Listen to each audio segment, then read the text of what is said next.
नमस्कार साथियों, मैं योगेश जोशी और इस क्लास में हम आरपीएससी तथा आरएसएम एसएसबी की पुरानी परीक्षाओं में जो एवरीडे साइंस है या दैनिक विज्ञान है उसके जो भी प्रश्न पूछे जा चुके हैं उनको इस क्लास में हम डिस्कस करेंगे।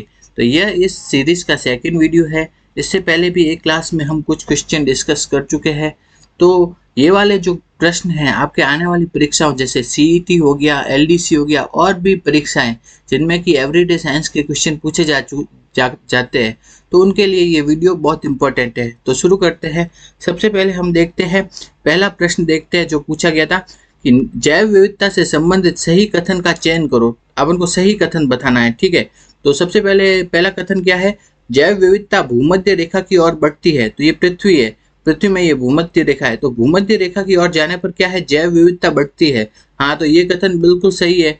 तो पोल अपन देखते हैं, जो पोल होते हैं, ठीक है, नॉर्थ पोल, साउथ पोल, यहाँ पे जैव विविधता बहुत कम होती है, बहुत ही कम पेड़ पौधे, बहुत ही कम जीव जंतु पाए जाते हैं। जबकि जो भूमध्य रेखा है, भूमध्य रेखा के आसपास है ना, बहुत अधिक पेड़ पौधे की वैरायटी, जीव जंतुओं की वैरायटी पाई जाती है, ठीक है।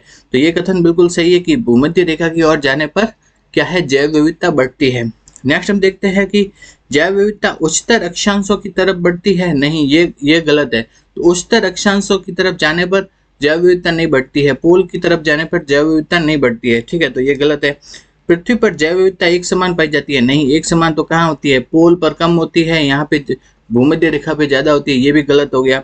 उच्च हिमालय क्षेत्रों में विश्व की सर्वाधिक जैव विविधता पाई जाती है। नहीं, हिमालय क्षेत्रों में सर्वाधिक नहीं पाई जाती, ठीक है। सर्वाधिक जैव विविधता तो कहाँ पाई जाती है, जो वर्षावन होते हैं, ठीक है, उष्णकटिबंधीय जो वर्षावन हो गए, ठीक है, जैसे अमेजॉन वर्षावन वगैरह, ये वर्षावनों में जैव विविधता सबसे अधिक पाई जाती है। तो ये भी कथन गलत हो गया। तो कथन सही कौन सा हो गया, पहला। नेक्स्ट हम देखते हैं, अल्प विराम आकार के जीवाणु कहलाते हैं। अल्प विराम मतलब कोमा से जो जीवाणु होते हैं ना, ऐसे इस टाइप के कोमा के शेप के जीवाणु, वो क्या कहलाते हैं, वो कहलाते हैं विब्रियो, ठीक है। तो कोमा के आकार के जो जीवाणु होते हैं वो क्या कहलाते हैं, विब्रियो। नेक्स्ट हम देखते हैं, यदि कोई वस्तु स्वतंत्र रूप से पृथ्वी पर गिरती है तो उसकी कुल ऊर्जा हमेशा क्या रहती है, स्थिर रहती है, ठीक है। तो कुल ऊर्जा किससे बनती है, कुल ऊर्जा बनती है एक तो गतिज ऊर्जा, कुल ऊर्जा बनती है एक तो गतिज ऊर्जा, ठीक है, और प्लस स्थितिज ऊर्जा, ठीक है, स्थिति तेज ऊर्जा दोनों से मिलकर बनती है कुल ऊर्जा। तो गतिज ऊर्जा और स्थितिज ऊर्जा में चेंज होता रहता है, ठीक है, लेकिन कुल ऊर्जा हमेशा क्या रहती है, स्थिर रहती है। कुल ऊर्जा हमेशा क्या रहती है, स्थिर रहती है, ठीक है। तो मान लो कोई वस्तु नीचे गिरती है, ठीक है, mgh, तो स्थितिज ऊर्जा क्या होती है, mgh। कोई वस्तु ऊपर से नीचे गिर रही है, ठीक है, तो उसकी हाइट क्या होती जा रही है, कम होती जा रही है, तो स्थितिज ऊर्जा क्या होती जाती है, कम होती जाती है। लेकिन उसका जो वेग होता है ना, वेग बढ़ता जाता है, ठीक है। तो उसकी गतिज ऊर्जा क्या होती जाती है, बढ़ती जाती है। स्थितिज ऊर्जा कम होती है, गतिज ऊर्जा बढ़ती है। तो इस टाइप से, लेकिन कुल ऊर्जा क्या रहती है, हमेशा स्थिर रहती है। तो इसका आंसर हो जाएगा स्थिर रहती है। आगे हम देखते हैं कि कुछ कॉलम दिए गए, उनको मैच करके लिखना है। तो यहाँ हमने मैच करके लिख दिया है सीधा। तो ब्लीचिंग पाउडर किस में काम आता है, वो विरंजीकरण के में काम में आता है। तो ब्लीचिंग पाउडर काम में आता है, विरंजीकरण के में काम में आता है। बेकिंग सोडा क्या है, एक एंटासिड है। क्या है, एंटासिड है बेकिंग सोडा, ठीक है, एसिडिटी को दूर करता है। नेक्स्ट हम देखते हैं, जब एसिडिटी होती है तो अपन वो पीते ना सोडा, तो उससे एसिडिटी क्या हो जाती है, कम हो जाती है। नेक्स्ट देखते हैं कि वॉशिंग सोडा का उपयोग किसमें किया जाता है, कांच को बनाने में किया जाता है। नेक्स्ट कि सोडियम क्लोराइड का उपयोग किसमें किया जाता है, सोडियम क्लोराइड का उपयोग किया जाता है हाइड्रोजन तथा क्लोरीन के उत्पादन में इसका उपयोग किया जाता है। ये हमने मैच करके लिख दिया है ऑलरेडी। नेक्स्ट हम देखते हैं अगला प्रश्न कि निम्न पर विचार कीजिए, मीथेन, नाइट्रस ऑक्साइड, हेलोन्स, निम्न में से कौन समतापमंडलीय ओजोन के ह्रास के लिए उत्तरदायी है। तो एक प्रश्न तो सीधा ये हो गया कि ओजोन परत कहाँ पे पाई जाती है। तो ओजोन परत पाई जाती है कहाँ, स्ट्रेटोस्फीयर में। किसमें, स्ट्रेटोस्फीयर में पाई जाती है ओजोन की परत। तो इसको ऐसे याद रख सकते हैं, ओ स्त्री, ठीक है, वो आपने स्त्री मूवी देखी हो तो उसमें बताते हैं ओ स्त्री कलाना, ठीक है। तो ओ स्त्री इस टाइप से याद रख सकते हैं। तो जो ओजोन लेयर कहाँ पे पाई जाती है, स्ट्रेटोस्फीयर में। ये क्वेश्चन भी बहुत पूछा जाता है। तो नेक्स्ट हम देखते हैं, जो समतापमंडल यानी स्ट्रेटोस्फीयर में ओजोन के ह्रास के लिए उत्तरदायी कौन कौन सी गैस है। तो हो गया मीथेन से भी ओजोन परत की ह्रास होता है। नाइट्रस ऑक्साइड, इससे भी ओजोन परत का ह्रास होता है। हेलोन्स से भी क्या होता है, ओजोन परत का ह्रास होता है। तो ये तीनों इसके सही है, ये तीनों ओजोन परत के ह्रास या डिप्लीशन में इंपॉर्टेंट है। नेक्स्ट हम देखते हैं OTEC।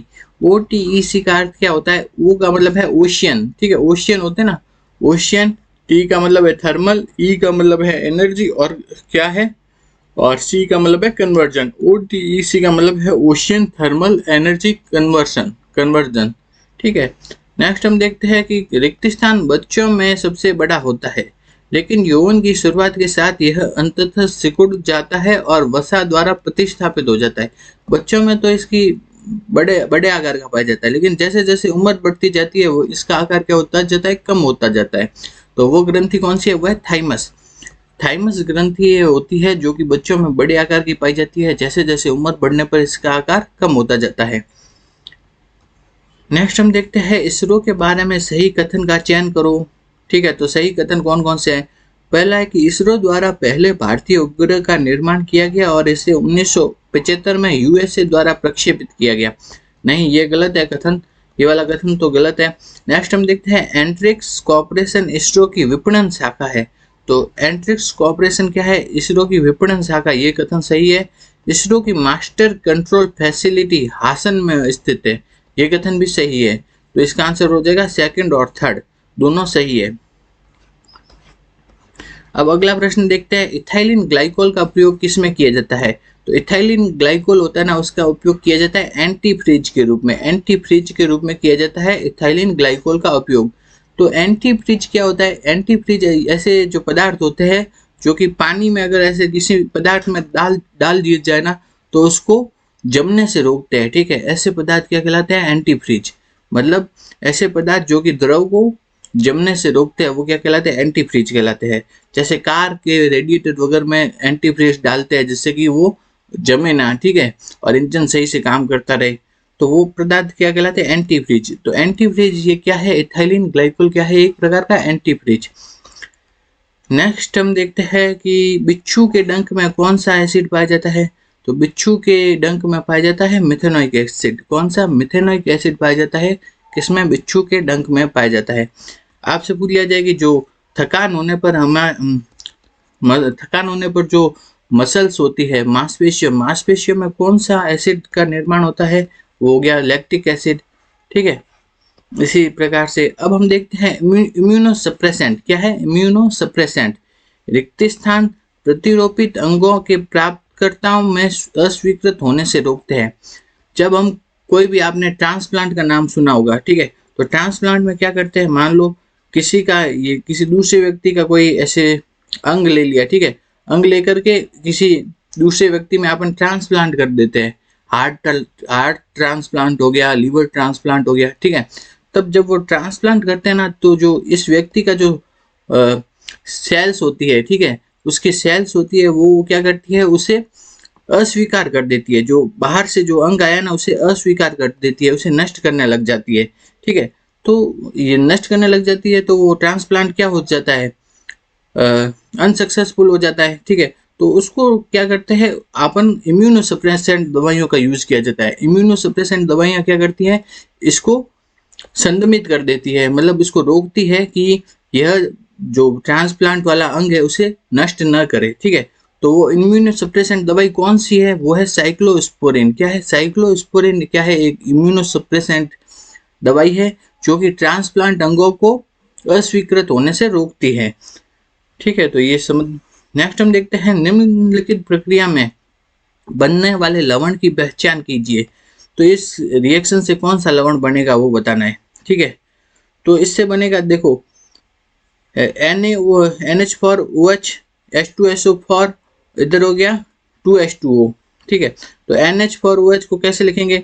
NH4OH में क्या है? NH4 पॉजिटिव और OH माइनस, ठीक है, ये दोनों आयन है। H2SO4 में क्या है?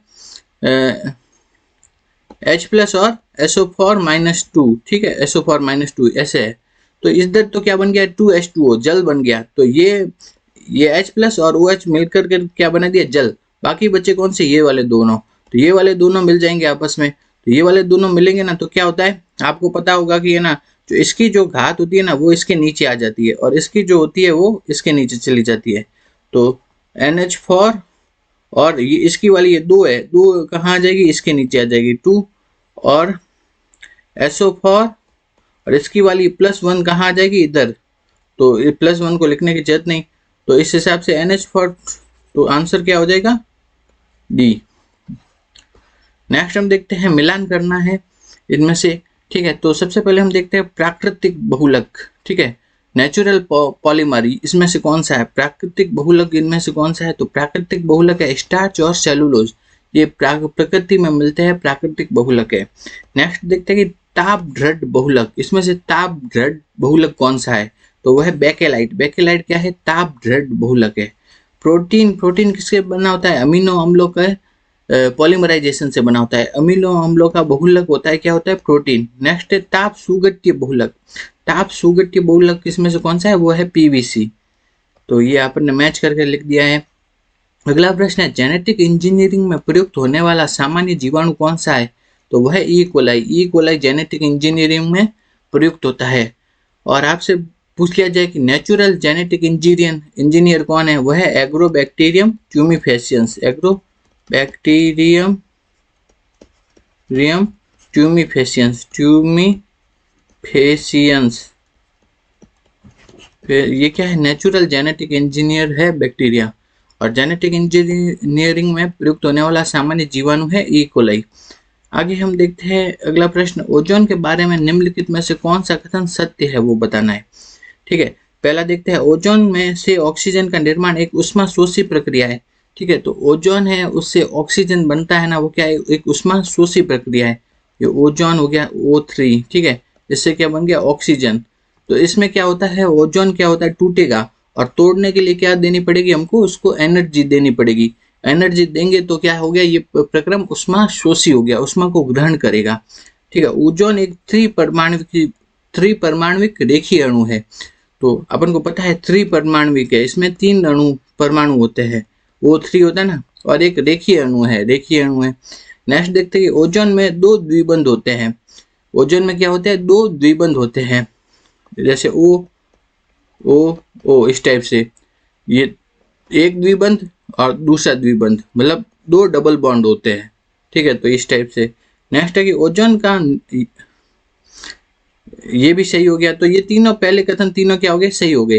नेक्स्ट देखते हैं, ओजोन का निम्न स्तर या ट्रोपोस्फियर में वायुमंडलीय प्रदूषक है।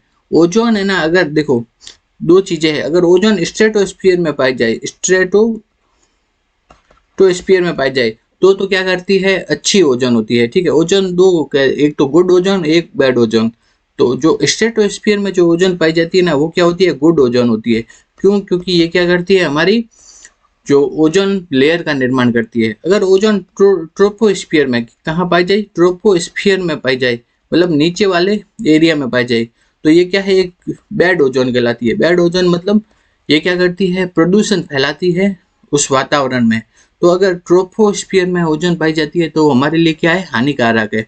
और स्ट्रेटोस्फियर में ओजोन पाई जाती है तो वो क्या है, हमारे लिए अच्छी है। तो ओजोन निम्न स्तर या ट्रोपोस्फियर में जो ओजोन है वो क्या है, वायुमंडलीय प्रदूषक है। तो नेक्स्ट हम देखते हैं, पानी की स्थायी कठोरता दूर करने के लिए किस लवण का उपयोग किया जाता है। तो पानी की जो स्थायी कठोरता है उसको दूर करने के लिए NaCO3.10H2O का उपयोग किया जाता है। हम देखते हैं कि पानी की स्थायी कठोरता को दूर करने के लिए कौन से लवण का उपयोग किया जाता है, वह है Na3.10H2O। इसका उपयोग किया जाता है पानी की कठोरता को दूर करने के लिए। अगर हमारा वीडियो अच्छा लगा तो वीडियो को लाइक करो, ज़्यादा से ज़्यादा शेयर करो, और हमारे यूट्यूब चैनल को सब्सक्राइब करो। और ऐसे ही पुराने क्वेश्चन के जो वीडियोस देखने के लिए हमारे यूट्यूब चैनल को सब्सक्राइब करो।